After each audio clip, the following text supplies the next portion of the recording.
Our next panelist is also my colleague and dear friend, fellow Georgetown alum, Dr. Bernard Cook. Bernie is the Associate Dean of Georgetown College and an adjunct professor of American Studies. He graduated from Georgetown in 1990 and then received a Master of Arts in 1991, and then he left Georgetown for a few years and went to the University of California, Los Angeles to earn a PhD in film studies.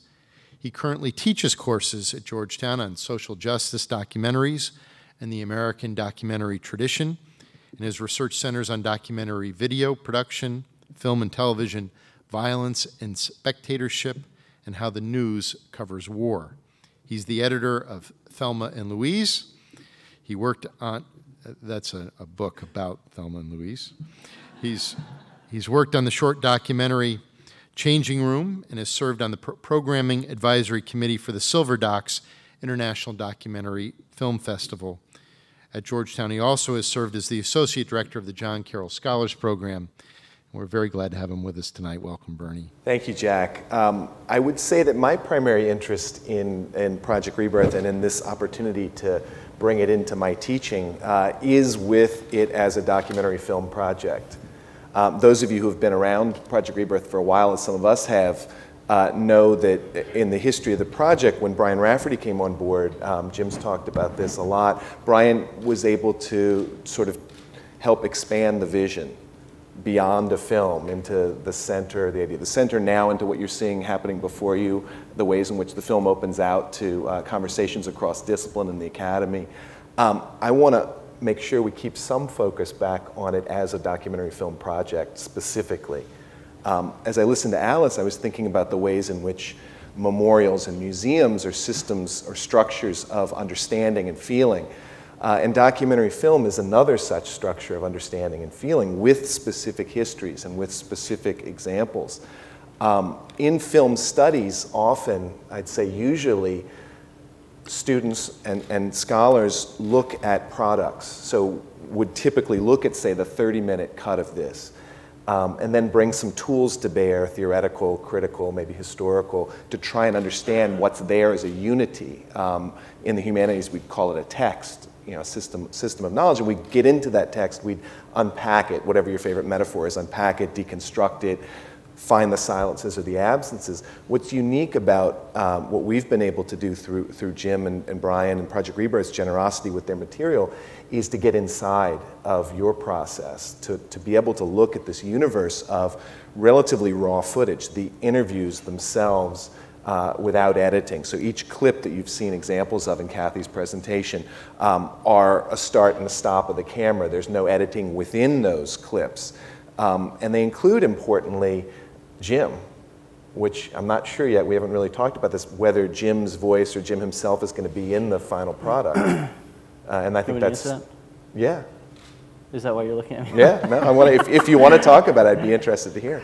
No, I'm trying very hard to, it's from the very beginning, and it's been always my idea that in however possible, and it sometimes gets tricky because sometimes the subject will talk about something that's very connected and interesting, and they'll kind of say, you know, Jim, or something in a kind of connected moment. And you know, my whole thing has been as much as possible to just, and I've said this, you know, a lot of people have heard this, so I feel like I'm repeating myself, is just to kind of put a mirror up to the site and really to the people, and just allow them to bring what they're bringing to it. Now, you have insight, and all of you, I guess, because you hear me asking questions and so forth.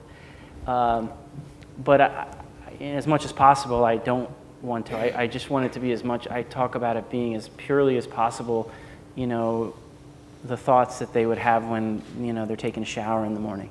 Can you open yourself up to just do that? And if I might continue just a little more, and then I'll stop, is just this idea that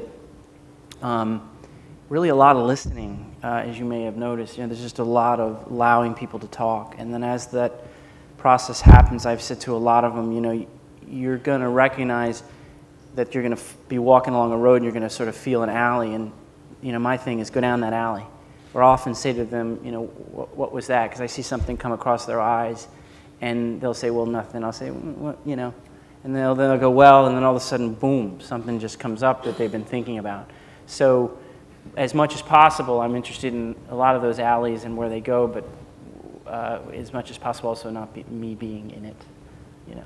Which you know, in documentary production, most people would tell you as an interviewer, as students starting out, don't ask too many questions, hold yourself back, let the person talk. And Jim, you know, as you can see from the 30-minute cut, is wonderful at eliciting these stories and creating a space for them to be told. But it's important to me that we get not only this, the product, a version, an edited version, but everything else that, you know, as you say, is probably not going to end up in the feature version. It's really important for me to have my students be able to take a look at the moments where Tom Lappin, the cinematographer, is trying to frame the shot, and Jim's starting to warm up, and it's not really the film yet, right? It's the sort of interactions that happen before and around.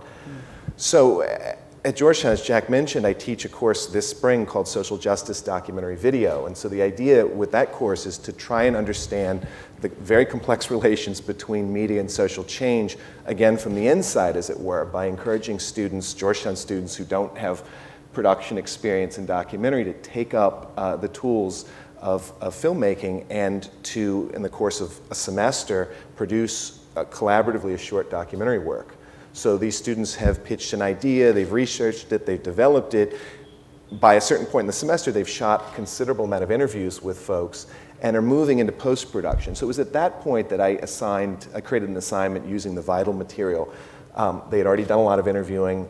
At that moment, I wanted them to go in and take a careful look and to use Vital to subclip to create these moments, as Kathy showed you, within these broader clips where you can focus down on a specific moment. This gets us to what Randy talked about as this goal a lot of us in the humanities and the sciences have for student learning. It's to focus attention, to get students to slow down and really attend carefully to language, yes, but also to me, to the formal ways in which film communicate.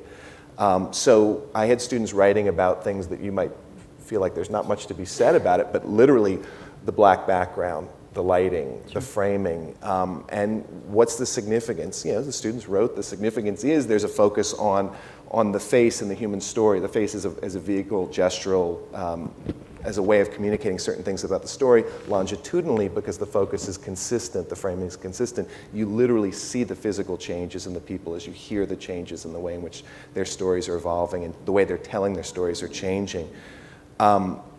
You've only seen 4 so far, but there's, as Jim mentioned, 6 others. And one of the other interviews that I found most fascinating, my students really appreciated getting a chance to listen to, was Debbie Almontazer, who is a Muslim American who, in the interviews, wears the hijab, and wears actually a white hijab, which within this tight framing black background creates a very interesting visual composition that suggests her central problematic of familiarity and difference, of Americanness and otherness, of immigration, of faith. So even in that sort of slowing down, looking very carefully at the way in which the interviews are composed. And then in the assignment, other students wrote about and thought about Jim as an interviewer, and sort of when you ask questions, when you, at certain moments, offer stories from your own life, as you did for us here, talking about your mom, for example. There's a moment when Jim's interviewing Nick, where Jim offers up, and this is, I assume, early, 2002, right? In the first round, maybe, where you offer up your story, and then invite Nick to sort of take that as a stepping off point for him to begin to talk about his mother. And then finally, the second part of the assignment was to think about the ways in which, to really try and think through at least the process that Jim and Kevin, his editor, are going through right now, which is how do you structure, how do you create sense and meaning out of this incredible repository of material. And again, you share those papers with me? Yeah, I'd be happy to, right? In fact, I offered earlier tonight. You know, and so they had some ideas. You know, one young woman, Katie Jones, who's an American Studies American Studies major, talked about squash as this sort of through line for Nick, and how he talks about, you know, learning squash in Brooklyn Heights, and how it sort of said something about where he's from and what he did. And squash is this thing that he carried through all the way to Yale, through Yale. And, you know, she saw that as a way to bring out and demonstrate some of these qualities about Nick. You know, you see him talking in the 30-minute cut about not crying, not showing things. It's not that he's not feeling them, he's not showing them. But she sort of suggested, and actually through Vital created some subclips and began to sort of do her own little edit. So for me, this is a really terrific opportunity and a unique opportunity in film studies to get inside of the process of making a film as it's happening. And very, very few filmmakers are brave or foolhardy enough to allow that to happen. And I deeply appreciate you being brave and not foolhardy and letting us do that. It's had a great impact.